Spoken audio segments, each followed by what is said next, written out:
Ikhwana fiddin a'azakumullah. Kembali kita lanjutkan pembahasan kitab Manhaj Firqatun Najiyah karya Fadilatul Syekh Muhammad bin Jamil Zainu. Sekarang kita sudah masuk ke bagian yang ke-13, halaman 74. Judulnya Hukum hanya milik Allah semata. Allah menciptakan makhluk dengan tujuan agar mereka beribadah kepadanya semata. Wabil khusus manusia dan jin, atau jin dan manusia. Disampaikan Allah dalam surah Az-Zariyat, surah yang ke-51, wa ma khalaqatul jinna wal insa illa liya'buduni.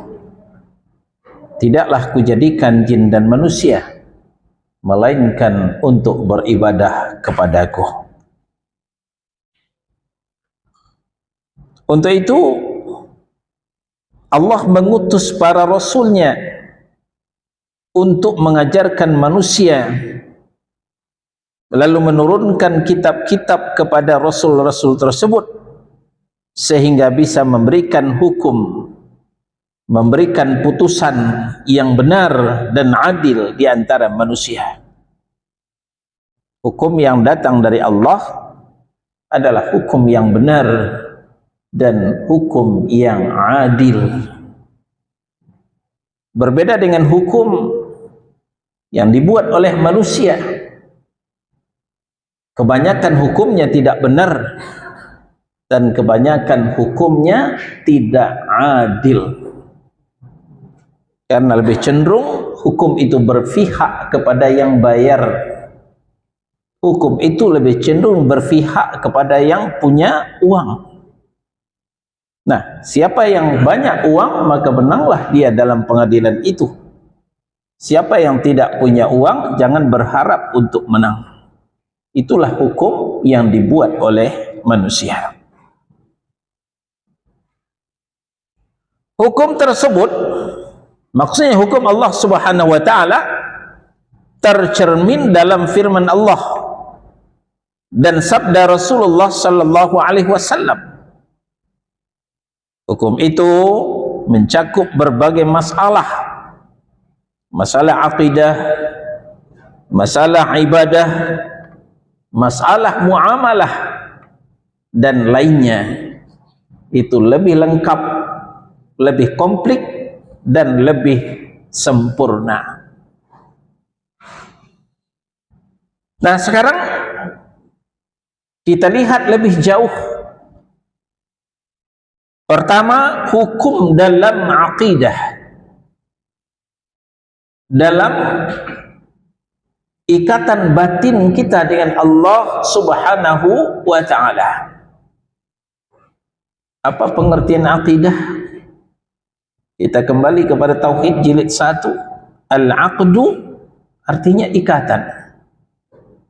Ikatan hamba sebagai makhluk dengan Allah sebagai Khaliq. Orang tanpa akidah yang benar, maka dia lebih liar daripada binatang yang liar. Nah, itulah sebabnya hewan kalau diikat, maka hewan itu akan jinak, akan patuh. Tapi hewan kalau tidak diikat, maka dia akan liar. Ikatan hewan adalah tali, sementara ikatan manusia adalah aqidah. Aqidah.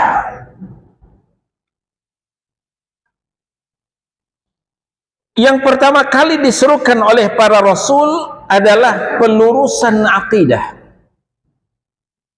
Aqidah yang membelok, aqidah yang menyimpang, yang telah berlarut-larut dilakukan oleh umat manusia Maka turunlah Rasul, diutuslah Nabi untuk meluruskan akidah yang menyimpang tersebut. Akidah yang menyimpang itu disebut dengan akidah syirik. Maka perlu diluruskan akidah tersebut serta mengajak manusia kepada tauhid. Akidah yang lurus disebut dengan akidah tauhid. Inilah yang dikatakan akidah as-sahihah. Akidah syirik adalah akidah batilah, akidah yang batil.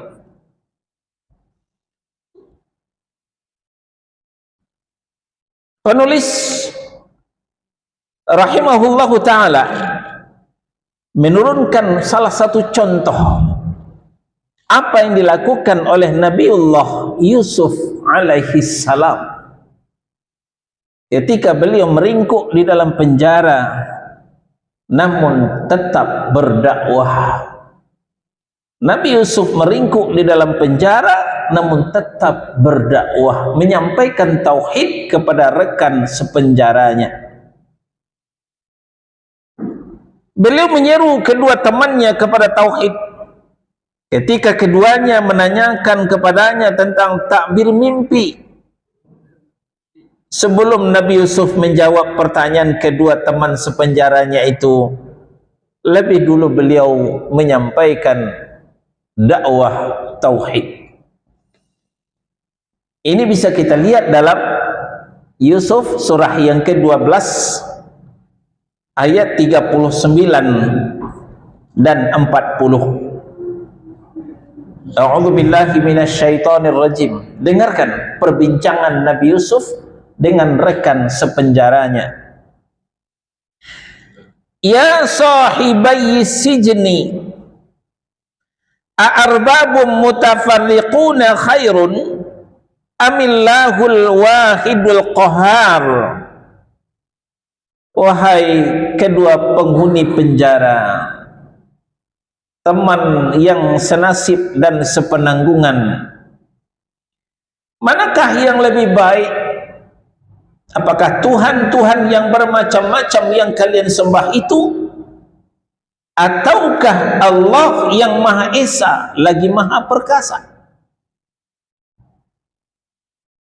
Nabi Yusuf mencoba menggelitik akal sehat mereka supaya mereka bisa berfikir, supaya mereka bisa merenung manakah yang lebih baik, Tuhan-Tuhan yang banyak yang mereka sembah dengan Tuhan yang wahidul qahar, Tuhan yang Maha Esa lagi Maha Perkasa.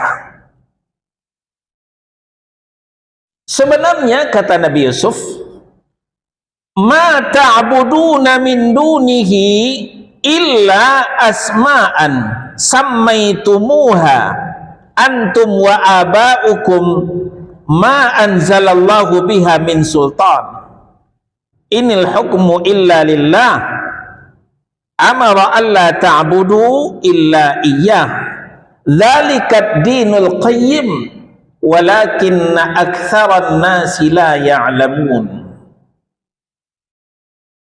Sebenarnya kata Nabi Yusuf, kalian tidak menyembah yang selain Allah, melainkan hanya menyembah nama-nama yang kalian dan nenek moyang kalian membuat-buatnya saja. Kalian dan nenek kalian ngarang membuat nama-nama. Nah itulah kemudian yang kalian sembah, kata Nabi Yusuf alaihi salam. Allah tidak menurunkan sesuatu keterangan pun tentang nama-nama itu. Tidak pernah diajarkan Allah dalam kitabnya nama-nama yang kalian buat itu. Hukum keputusan itu hanyalah kepunyaan Allah. Dia telah memerintahkan agar kalian tidak menyembah selain Dia. Itulah agama yang lurus. Tapi sayang, 1000 kali sayang, kebanyakan manusia tidak mengetahuinya. Inilah dakwah Nabi Yusuf ketika dalam penjara. bersama teman rekan-rekannya sepenjara tersebut. Nah, di sini kita ambil suatu faidah bahwa akidah itu adalah milik Allah. Akidah yang lurus adalah akidah tauhid, mentauhidkan Allah, mensucikan Allah, tidak musyrik, tidak mempersekutukan Allah Subhanahu wa ta'ala. Yang kedua, hukum dalam ibadah, ya, dalam akidah, kontak batin kita dengan Allah, hubungan emosional kita dengan Allah. Kalau ibadah adalah pengabdian kita kepada Allah. Kalau ibadah bisa dilihat secara kasat mata, tapi kalau akidah itu urusan hati, tidak bisa dilihat secara kasat mata. Sekarang kita lanjut kepada yang kedua, hukum dalam ibadah. Kita wajib mengambil hukum-hukum ibadah, baik solat, zakat, puasa, haji, maupun yang lainnya, dari ketentuan Allah yang terdapat dalam Al-Quran dan tertuang dalam hadis-hadis yang sahih. Jadi yang ada dalam hadis yang sahih itu bukanlah ketentuan Rasul, tapi juga ketentuan Allah. Allah yang menentukan segala sesuatu tentang ibadah, sementara Rasul hanya sekedar menyampaikan dalam hadis. Wa ma 'alaina illal balaghul mubin. Kapasitas kita tidak lebih dari sekedar menyampaikan, kata Nabi sallallahu alaihi wasallam. Nah, ketentuan-ketentuan itu dilakukan pertama kali oleh Rasulullah sallallahu alaihi wasallam. Kemudian Rasul memerintahkan kepada kita, ketika kita beribadah harus sesuai dengan yang beliau contohkan.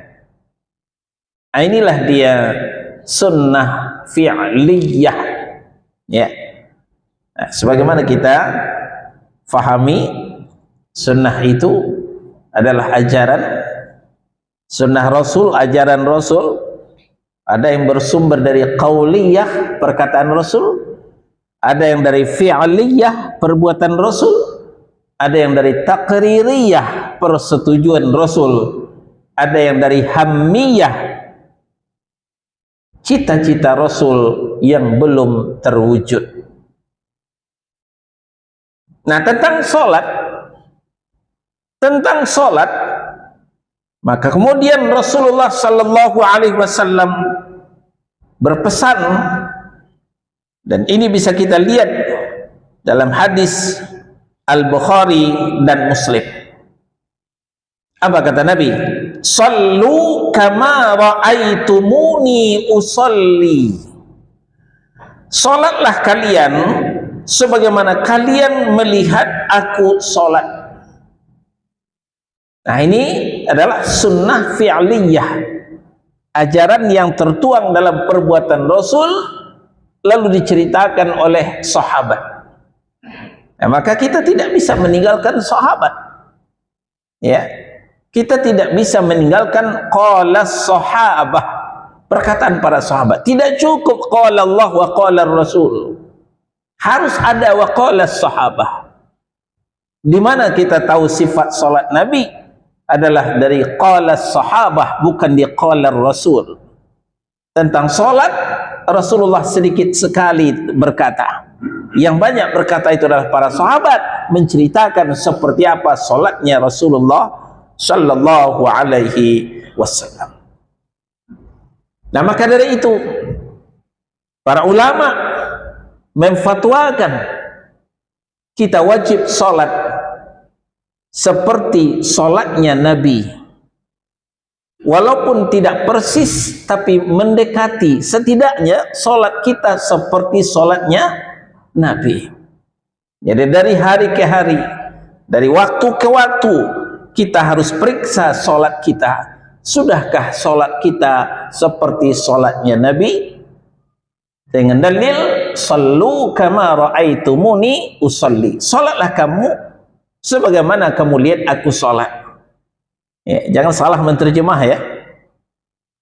Ada juga saudara kita menterjemahkan hadis ini, sallu kama ra'aitumuni usalli. Apa terjemahnya? Solatlah kalian harus pakai usalli. Ini terjemahan yang salah. Ya. Nabi solat tidak pernah pakai usalli. Sebagaimana Nabi puasa tidak pernah membaca nawaitu sauma ghadin. Jadi sallu kama ra'aitumuni usalli, terjemahannya adalah salatlah kalian sebagaimana kalian melihatku salat. Bagaimana takbirnya?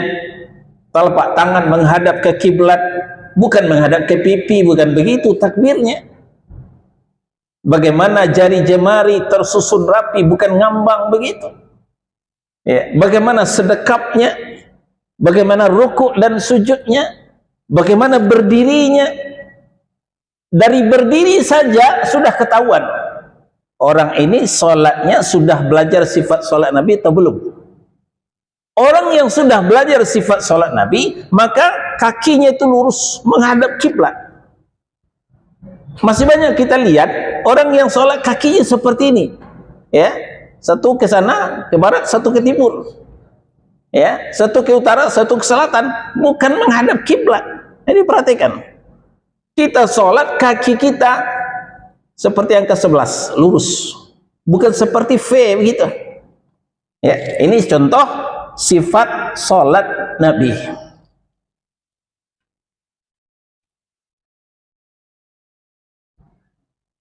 Tentang sarana dan prasarana, maka tidak harus mengikuti Nabi. Seperti masjid. Masjid adalah sarana ibadah, sarana untuk sholat. Maka masjid kita tidak harus seperti masjidnya Nabi. Masjidnya Nabi itu pasir, tidak pakai atap. Kalau hujan ngucur, ya sudah, terjadi lumpur. Beliau sujud, jidak beliau bergelimang lumpur. Kita masjid pakai ubin yang licin, ditambah karpet permadani, ada pendingin udara pakai atap, ya, berarti tidak sesuai dengan masjidnya Nabi. Ya enggak masalah. Ini masalah sarana dan prasarana. Nah, begitu juga tentang haji. Beliau berpesan dalam hadis yang diriwayatkan oleh Imam Muslim, khudhu anni manasikakum, ambillah dariku teladan, contoh dalam tata cara ibadah hajimu. Ya, manasik haji itu yang diajarkan Nabi ada 3. Haji tamattu, haji ifrat, haji qiran. Cuma 3 saja. Jangan coba-coba buat manasik haji yang keempat, hajinya tidak sah. Nah, sepanjang kita beribadah, menunaikan ibadah haji, mengikuti salah satu 3 manasik ini, maka hajinya sah. Hajinya sah, tidak kurang suatu apapun. Lalu tentang transportasi, akomodasi, itu adalah pelengkap. Itu adalah sarana dan prasarana, dan itu tidak harus mencontoh kepada Nabi sallallahu alaihi wasallam. Ya, kan banyak kita dengar nada-nada miring di luar sana.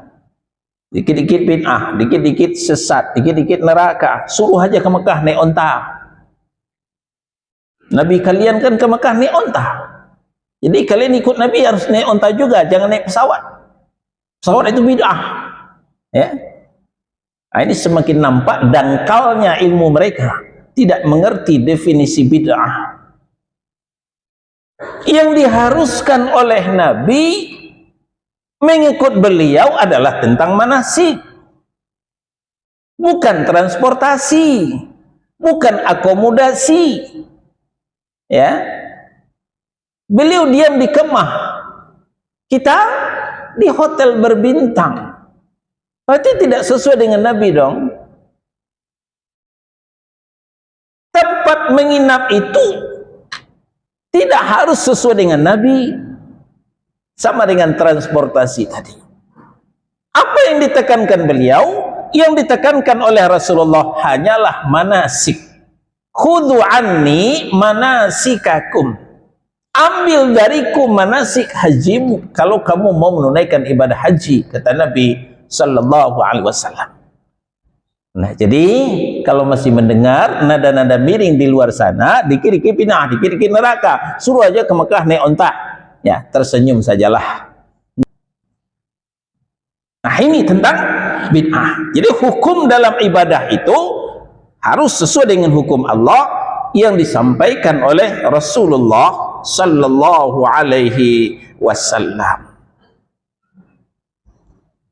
Dan merupakan penerapan dari ucapan para imam mujtahid, jika hadis itu sahih maka ia adalah madhabku. Nah, ini terkenal ucapan Imam Asy-Syafi'i, Imam Muhammad bin Idris Asy-Syafi'i, imam madhab kita. Apa kata beliau? Idza sahhal hadis fahuwa madhhabi. Kalau sudah datang hadis yang sahih, itulah madhabku. Artinya Imam Syafi'i tidak pakai hadis yang lemah, apalagi hadis yang palsu. Beliau hanya pakai hadis yang sahih saja.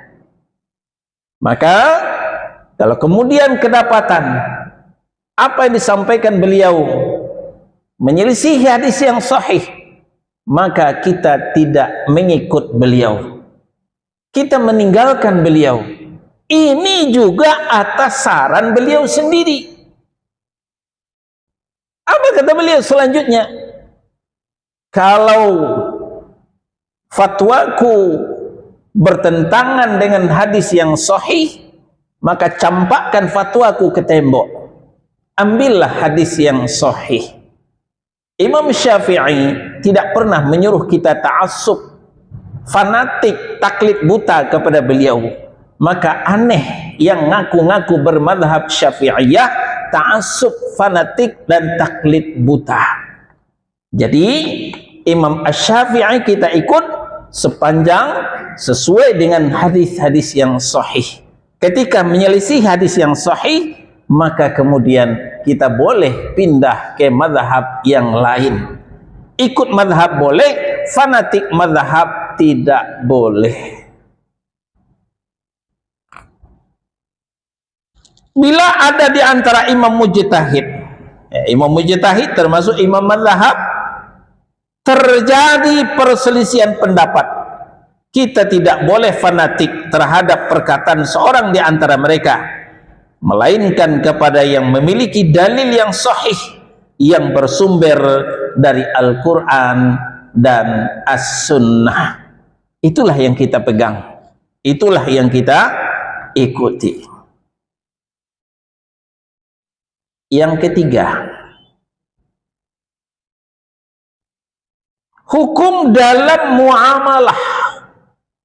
Hukum dalam muamalah. Apa itu muamalah? Muamalah itu adalah pergaulan antar manusia, baik muslim maupun kafir.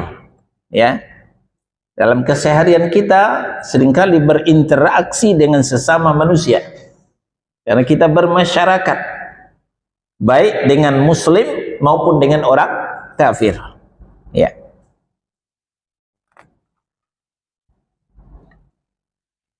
Baik yang berupa jual beli, saling pinjam meminjam, saling sewa menyewa, dan lain sebagainya.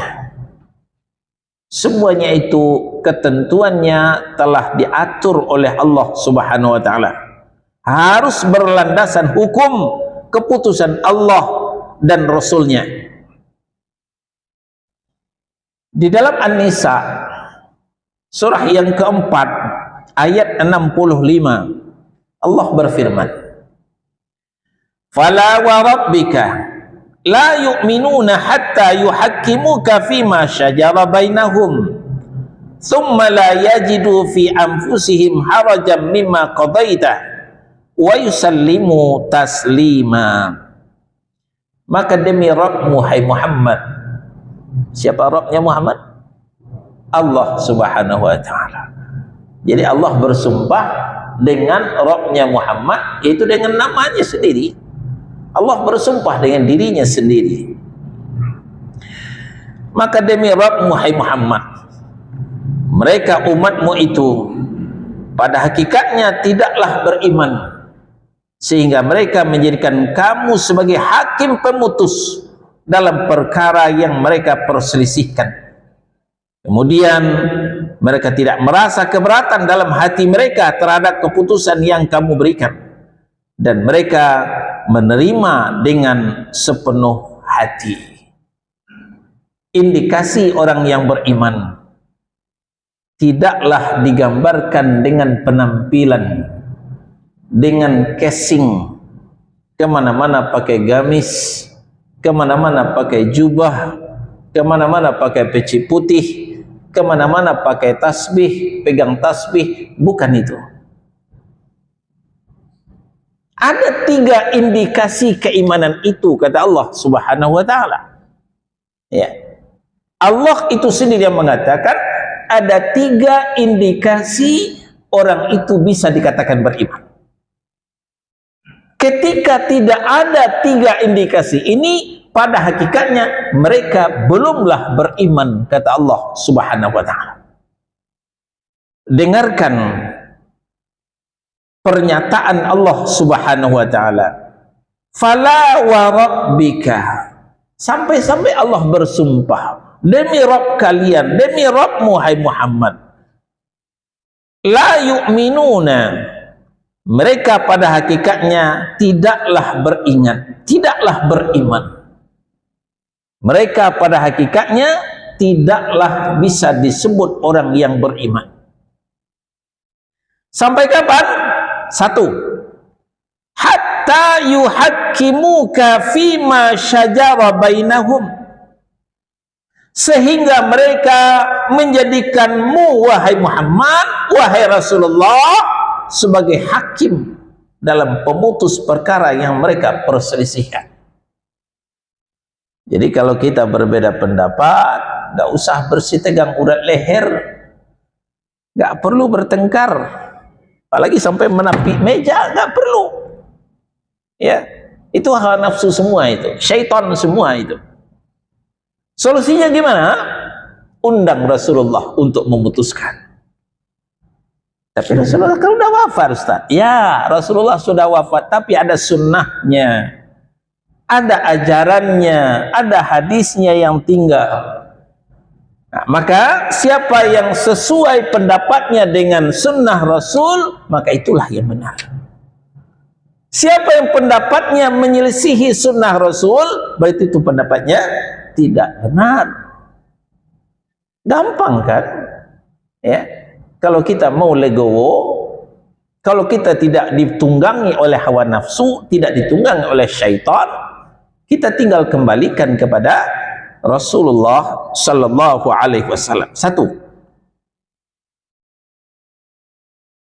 Yang kedua, thumma la yajidu fi anfusihim harajan mimma qadaita. Yang kedua, kemudian mereka tidak merasa keberatan dalam hati mereka terhadap putusan yang kamu berikan.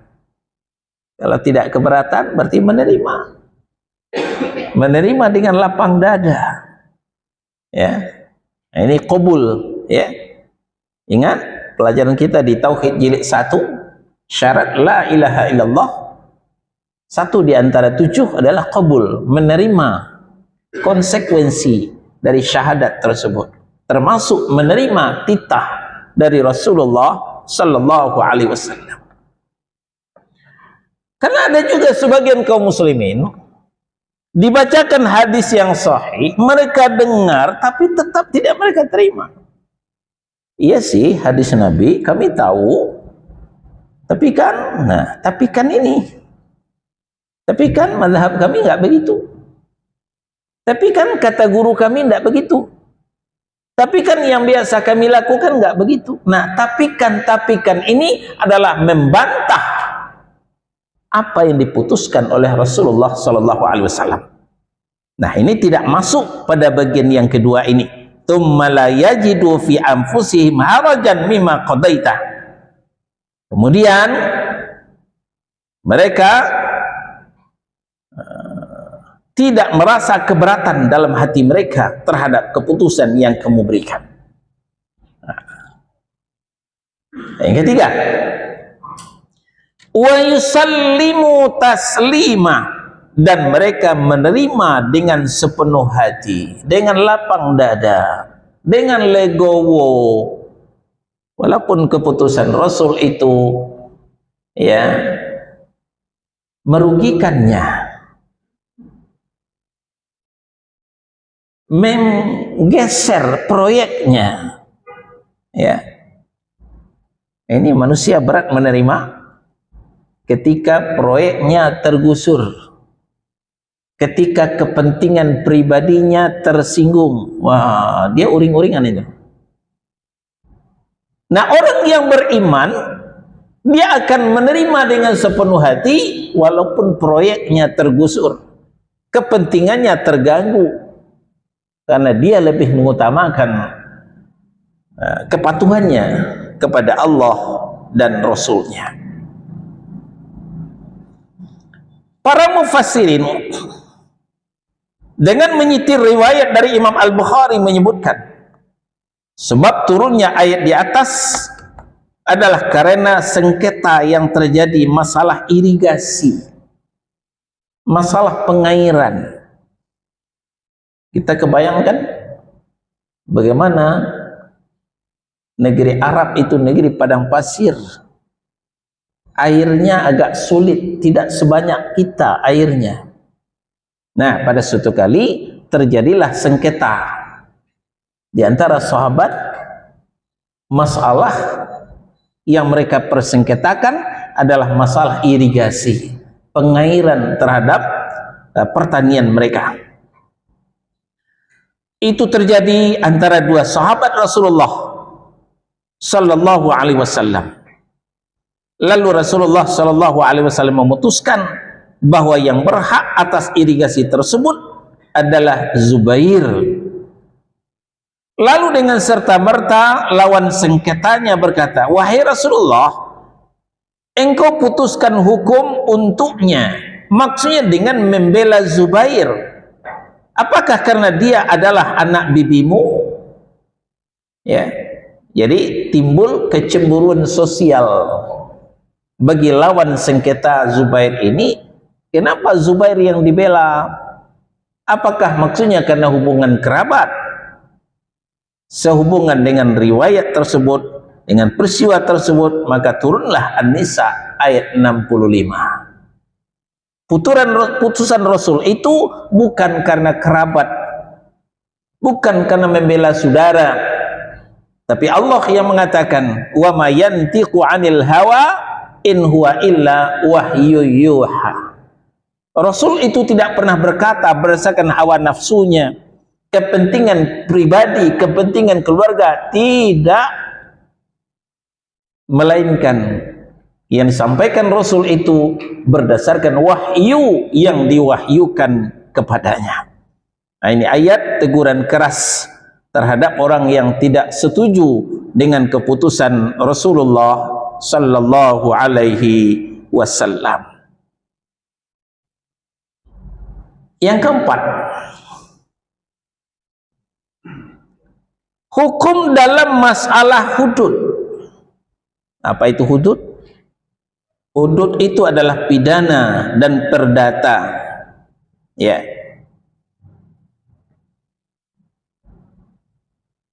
Seperti hukum qisas, hukum balas yang sepadan. Ya, kalau kita membunuh orang, maka ahli warisnya berhak membunuh kita menggunakan tangan penguasa, tidak boleh langsung. Itu namanya qisas. Ya, kita merusak seseorang, maka orang itu berhak merusak kita seperti dirinya yang dirusak. Itu hukum Allah. Ya, kecuali ada maaf dari pihak keluarga, nah itu lain lagi. Sekarang kita ke Al-Maidah surah yang kelima ayat 45. Wa katabna alaihim fiha anna an-nafsa bin nafsi wal 'aina bil 'aini wal anfa bil anfi wal udhuna bil udhuni was sinna bis sinni wal juruha qisasun wa man tasaddaqa bihi fahuwa kaffaratun lah wa man lam yahkum bima anzalallah fa ulaika humuz zalimun. Al-Maidah ayat 45. Dan kami telah tetapkan, kata Allah Subhanahu wa ta'ala, terhadap mereka di dalam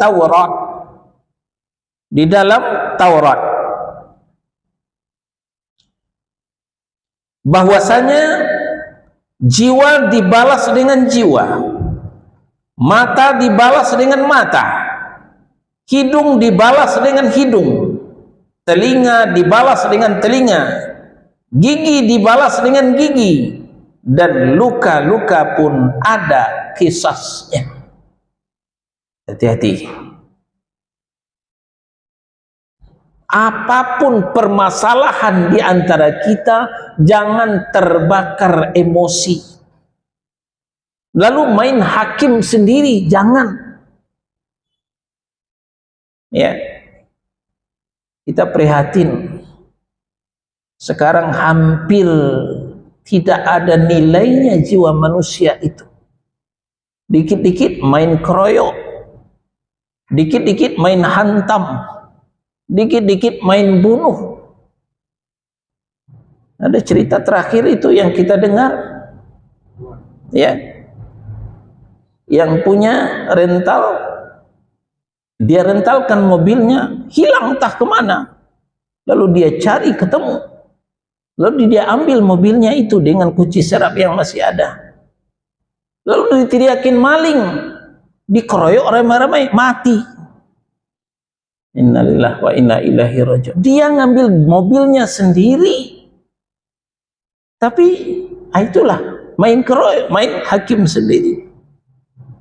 Padahal Allah menetapkan di dalam Taurat bahwasanya jiwa dibalas dengan jiwa, mata dibalas dengan mata.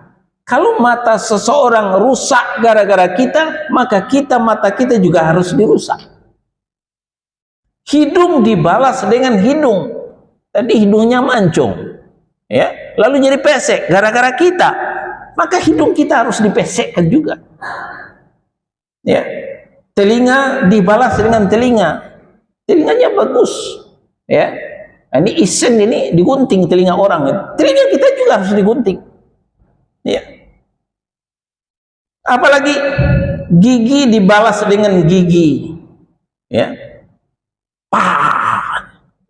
patah giginya, pecah gerahamnya, kita juga harus digitukan, harus pecah pula gigi kita. Ini hukum hudud, ya. Dan luka-luka pun juga ada kisasnya. Kalau mendengar ini kita ngeri, ya, ngeri kita berantem itu. Jangan merusak orang, kita juga harus dirusak. Kita juga harus dirusak. Barang siapa yang melepaskan hak kisasnya, maka melepaskan hak itu menjadi penebus dosa baginya. Tapi kalau kita memaafkan orang yang telah mencederai kita, itu akan membebaskan dosa kita. Ya, orang merusak kita, gigi kita, telinga kita, mata kita, kita berhak merusak orang itu. Tapi kalau kita maafkan, ya udahlah, kita damai aja, nah itu akan menggugurkan dosa-dosa kita sendiri. Tapi kita punya hak, kita punya hak. Kita ulang, barang siapa yang melepaskan hak kisasnya, ya, tidak menggunakan hak kisasnya, maka melepaskan hak itu menjadi penebus dosa bagi dirinya. Alangkah indahnya ajaran Islam ini. Barang siapa yang tidak memutuskan perkara menurut apa yang telah diturunkan Allah, yaitu kitabullah, Taurat tadi, yang sekarang sudah digantikan oleh Al-Quran, maka mereka itu adalah termasuk orang-orang yang zalim, kata Allah Subhanahu wa ta'ala. Itu tentang hukum hudud. Yang kelima, tasyri'. Tasyri' adalah penetapan hukum yang mensyariatkan. Itu pentasyri' namanya. Itu adalah hak prerogatif milik Allah semata.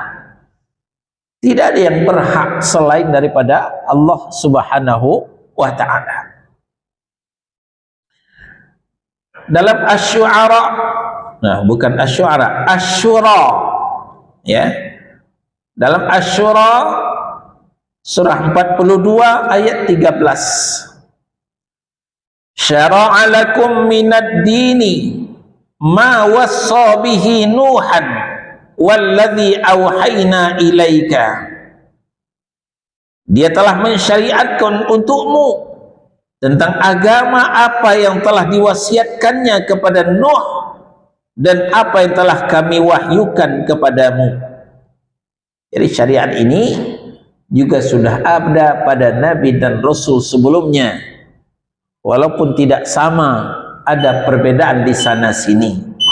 Namun ya, syariat ini bukan hanya sekarang, tapi sejak dulu, sejak Nabi dan Rasul sebelum Nabi Muhammad sallallahu alaihi wasallam. Allah menolak orang-orang musyrik yang memberikan hak penetapan hukum kepada selain Allah. Juga dalam Asy-Syura ayat 21, am lahum syuraka'u syara'u lahum minad dini ma lam ya'dam bihillah. Apakah mereka mempunyai sembahan-sembahan selain pada Allah yang mensyariatkan untuk mereka agama yang tidak diizinkan oleh Allah? Ya, kita dipertanyakan oleh Allah kalau mengambil hukum daripada selain Allah Subhanahu wa ta'ala. Baik, kita istirahat sejenak. Silahkan muadzin.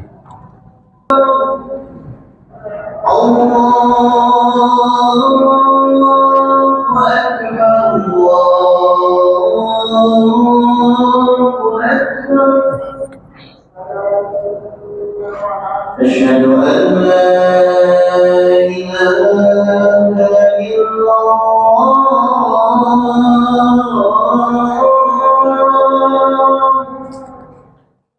أشهد أن لا إله إلا الله. Apa yang tulis? أشهد أن محمدا رسول الله. حي على الصلاة. Kesimpulan daripada apa yang kita paparkan tadi, setiap umat Islam wajib menjadikan kitab suci Al-Quran dan sunnah yang sahih sebagai hakim penentu hukum, hakim pemutus hukum.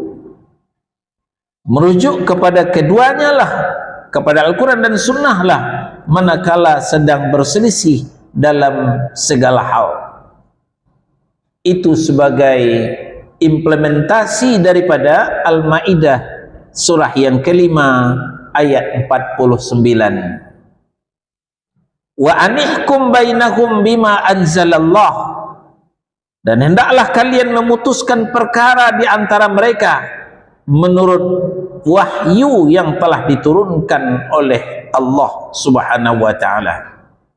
Al-Maidah surah yang kelima ayat 49. Juga sebagai perwujudan daripada penerapan sunnah Rasulullah sallallahu alaihi wasallam, Nabi pernah berpesan, wa ma lam tahkum a'immatuhum bi kitabillahi wa yatakhayyaru mimma anzalallahu illa ja'alallahu ba'sahum bainahum.